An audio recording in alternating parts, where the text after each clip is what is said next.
নমস্কাৰ বন্ধু বান্ধৱীসকল, আমাৰ ৰাখিবল চেনেলটোলৈ আপোনালোকক স্বাগতম জনাইছোঁ। ভগৱান শ্ৰীকৃষ্ণই বিষ্ণু পুৰাণত কৈছে যে এই বস্তুসমূহৰ পৰা আমাৰ ঘৰত দুখ দৰিদ্ৰতা আহি পৰিব পাৰে। যদি ঘৰৰ মহিলাসকলে এই বস্তুসমূহ কোনো মানুহক দান কৰে তেনেহ'লে আমাৰ ঘৰত দুখ দৰিদ্ৰতা নামি আহিব। এই বস্তুসমূহৰ লগত মা লক্ষ্মী সম্পূৰ্ণভাৱে জড়িত হৈ থাকে। আমি সকলোৱে জানো যে আমাৰ জীৱনত মা লক্ষ্মীৰ কিমান গুৰুত্ব আছে। যি ঘৰত মা লক্ষ্মীৰ কৃপা থাকে সেই ঘৰত ধন সম্পত্তি আৰু সুখ শান্তি আগমন হয়। যদি মা লক্ষ্মী কিবা কাৰণত আমাৰ ঘৰৰ পৰা গুচি যায় বা আমাৰ ঘৰৰ পৰা আঁতৰি যায় তেনেহ'লে ঘৰত দুখ কষ্ট আৰু ধন সম্পত্তি ধ্বংস হৈ পৰিবলৈ ধৰিব। সেইকাৰণে আমি নিশ্চয় লক্ষ্য ৰাখিব লাগে যে ঘৰত থকা এই বস্তুসমূহ মা লক্ষ্মীৰ লগত জড়িত হৈ থাকে। সেইকাৰণে এই বস্তু আমি কোনো মানুহক দান কৰাটো উচিত নহয় বা ধাৰলৈ দিব নালাগে। যদি আপোনালোকে বিশ্বাস নকৰে তেনেহ'লে আপোনালোকে দি চাব পাৰে। যদি আপুনি বিচাৰে যে মা লক্ষ্মীৰ কৃপা আপোনালোকৰ ঘৰত সদায় থকাটো তেনেহ'লে ভিডিঅ'টো মনোযোগ সহকাৰে শেষলৈকে আপোনালোকে চাই যাব। আৰু যদি ভিডিঅ'টো ভাল লাগে লাইক এটা কৰি আমাৰ মনোবল বঢ়াব আৰু আপোনালোকৰ বন্ধুবৰ্গৰ লগত শ্বেয়াৰ কৰি তেওঁলোককো উপকৃত কৰিব। ভগৱান শ্ৰীকৃষ্ণৰ অনুসৰি মানুহে ভুলতো এইকেইটা বস্তু কোনো মানুহক দিব নালাগে, ধাৰলৈ দিব নালাগে বা কোনো মানুহক দান কৰিব নালাগে। যদি এই কাম কৰে তেনেহ'লে ঘৰৰ পৰা মা লক্ষ্মী দূৰ হৈ পৰিব। আমাক সৰুৰে পৰা শিকাইছে যে বেলেগক সহায় কৰিব বা বেলেগক আমি দান দক্ষিণা কৰিব লাগে। ভগৱান শ্ৰীকৃষ্ণৰ অনুসৰি মানুহে যিকোনো কাম কৰাটো সম্ভৱপৰ হৈ পৰে, কিন্তু এই বস্তুসমূহ ভুলতো আমি দান কৰিব নালাগে। কিছুমান বস্তু মা লক্ষ্মীৰ লগত জড়িত হৈ থাকে। যদি এই বস্তুসমূহ আমি বেলেগ মানুহক দান কৰোঁ বা ধাৰলৈ দিওঁ তেনেহ'লে সেই বস্তুসমূহৰ লগতে মা লক্ষ্মী আমাৰ ঘৰৰ পৰা গুচি যাব। কাৰণ এই বস্তুসমূহৰ লগত ঘৰৰ সুখ শান্তি আৰু সফলতা জড়িত হৈ থাকে। এই বস্তুসমূহ আপুনি বেলেগ মানুহক দিলে আপোনালোকৰ ঘৰত দৰিদ্ৰতা নামি আহিব আৰু ঘৰত প্ৰায় কণ্ডল হ'বলৈ ধৰিব। 1 নম্বৰটো, মা লক্ষ্মীক ধনৰ দেৱী বুলি মনা যায়। মা লক্ষ্মী যাতে সদায় আমাৰ ঘৰত বাস কৰে সেইটো আমি সদায় কামনা কৰিব লাগে। যি ঘৰত মা লক্ষ্মীৰ কৃপা থাকে সেই ঘৰত সদায় ধন বৃদ্ধি পাবলৈ ধৰে। সেইকাৰণে যদি আপুনি পত্নীৰ হাতত পইচা ৰাখিছে তেনেহ'লে সেই পইচা কেতিয়াও কোনো মানুহক ধাৰলৈ নিদিব বা সেই পইচা কেতিয়াও কোনো লোকক দান কৰাটো উচিত নহয়। যদি হাতত ৰখা পইচা বা পত্নীৰ হাতত ৰখা জমা পইচা আপোনালোকে ধাৰলৈ দিয়ে তেনেহ'লে আপোনালোকৰ ঘৰৰ পৰা মা লক্ষ্মী গুচি যাব। ভৱিষ্যতত আপুনি বহু পইচাৰ সমস্যাত পৰিব। কোনো শুভ দিনত বা একাদশীৰ দিনা ঘৰৰ পইচা কোনো মানুহক ধাৰলৈ দিয়াটো বা দান কৰাটো উচিত নহয়। এই কথাবোৰ আপোনালোকে বিশেষকৈ লক্ষ্য ৰাখিবলৈ চেষ্টা কৰিব। যদি এনে নকৰে তেনেহ'লে আপোনালোকৰ ভৱিষ্যতত দৰিদ্ৰতাই নামি আহিব বা দৰিদ্ৰ হৈ পৰিব। সকলো ক্ষেত্ৰৰ পৰাই আপোনালোকে সমস্যাৰ মাজত সোমাই পৰিব আৰু ঘৰৰ পৰা সকলো সুখ শান্তি নোহোৱা হৈ পৰিব। 2 নম্বৰটো, মহিলাৰ গহনাক মা লক্ষ্মীৰ প্ৰতীক হিচাপে চোৱা যায়। গহনা পিন্ধা মহিলাক মা লক্ষ্মীৰ প্ৰতিবিম্ব হিচাপে চোৱা যায়।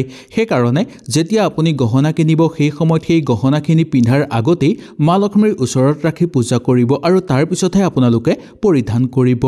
ঘৰৰ মহিলাক মা লক্ষ্মীৰ স্বৰূপ বুলি মনা যায়। মহিলাৰ গাত গহনা থকাৰ অৰ্থ হ'ল মহিলাগৰাকী সুখ শান্তিত আছে। সেইকাৰণে মহিলাসকলে কেতিয়াও একো গহনা নিপিন্ধাকৈ থাকিব নালাগে। মহিলাৰ গহনা কেতিয়াও কোনো মানুহক দান বা পিন্ধিবলৈ দিব নালাগে। ঘৰৰ মানুহকে পিন্ধিবলৈ দিব পাৰে বা কিন্তু বাহিৰৰ মানুহক আপোনালোকে নিদিব, যিমানেই আপোনাৰ আপোন নহওক কিয়। বিশেষকৈ বিবাহিত মহিলাই এই ভুল কেতিয়াও নকৰিব। যদি দিয়ে তেনেহ'লে সেই গহনাৰ লগত আপোনাৰ ঘৰৰ সুখ শান্তি ধন সম্পত্তি আৰু সফলতা গুচি যাব আৰু ইয়াৰ ফলত মা লক্ষ্মীৰ খং উঠিব। সেইকাৰণে ঘৰৰ সুখ শান্তি বজাই ৰাখিবৰ কাৰণে সেই গহনাখিনি কোনো মানুহক পৰিধান কৰিবলৈ নিদিব বা সেই কোনো মানুহক আপোনালোকে ধাৰলৈ নিদিব। যদি দিয়ে তেনেহ'লে মা লক্ষ্মী আপোনালোকৰ ঘৰৰ পৰা গুচি যাব, ঘৰত দৰিদ্ৰতাই বাস কৰিবলৈ ধৰিব আৰু আপোনাৰ স্বামীৰ অকাল মৃত্যু ঘটিব পাৰে। 3 নম্বৰটো, মা লক্ষ্মী সুখৰ দেৱী, ধন সম্পত্তিৰ দেৱী আৰু সফলতাৰ দেৱী বুলি মনা যায়। সেইকাৰণে খোৱা বোৱাৰ সময়ত মা লক্ষ্মীৰ নিশ্চয় আমি নাম ল'ব লাগে। সদায় আমি পাকঘৰ চাফা কৰি ৰাখিব লাগে। পাকঘৰত মা লক্ষ্মীয়ে প্ৰৱেশ কৰি থাকে আৰু পৰিষ্কাৰ ঘৰত মা লক্ষ্মী অতি সোনকালে প্ৰৱেশ কৰে। পাকঘৰৰ বেলনা আৰু টাৱা কোনো মানুহক ব্যৱহাৰ কৰিবলৈ দিব নালাগে বা ধাৰলৈ দিব নালাগে। যদি এই বস্তুবোৰ আপোনালোকে বেলেগ মানুহক ব্যৱহাৰ কৰিবলৈ দিয়ে তেনেহ'লে সেই বস্তুসমূহৰ লগত আপোনাৰ ভাগ্যও গুচি যাব আৰু এই কাম কৰিলে মা লক্ষ্মীয়ে আপোনাক বেয়া পাব। সেইকাৰণে এই কাম ভুলতো নকৰিব। ঘৰৰ বেলনা আৰু টাৱা কোনো মানুহক ব্যৱহাৰ কৰিবলৈ নিদিব বা তেওঁলোকৰ ঘৰলৈ নি আপোনালোকে ব্যৱহাৰ কৰিবলৈ নিদিব। ইয়াৰ ফলত আপোনালোকৰ দুৰ্ভাগ্য নামি আহিব। ঘৰৰ পৰা সুখ শান্তি নোহোৱা হৈ পৰিব ধন সম্পত্তি হানি হ'বলৈ ধৰিব আৰু কৰ্মক্ষেত্ৰতো আপোনালোকে সফলতা লাভ কৰিব নোৱাৰিব। এই কথাৰ প্ৰতি বিশেষকৈ আপোনালোকে লক্ষ্য ৰাখিব। যদি লক্ষ্য নাৰাখে তেনেহ'লে আপোনালোকৰ ঘৰৰ লগতে আপোনালোকৰ পৰিয়ালৰো অশান্তি আহি পৰিব। 4 নম্বৰটো, সাধাৰণতে ঝাৰু দি আমি ঘৰ সাৰোঁ, কিন্তু এই ঝাৰুৱে আমাৰ ঘৰৰ পৰা বেয়া শক্তিও দূৰ কৰে। ঝাৰুক মা লক্ষ্মীৰ প্ৰতীক বুলি মনা যায়। শাস্ত্ৰৰ মতে ঝাৰুত মা লক্ষ্মীয়ে বাস কৰে।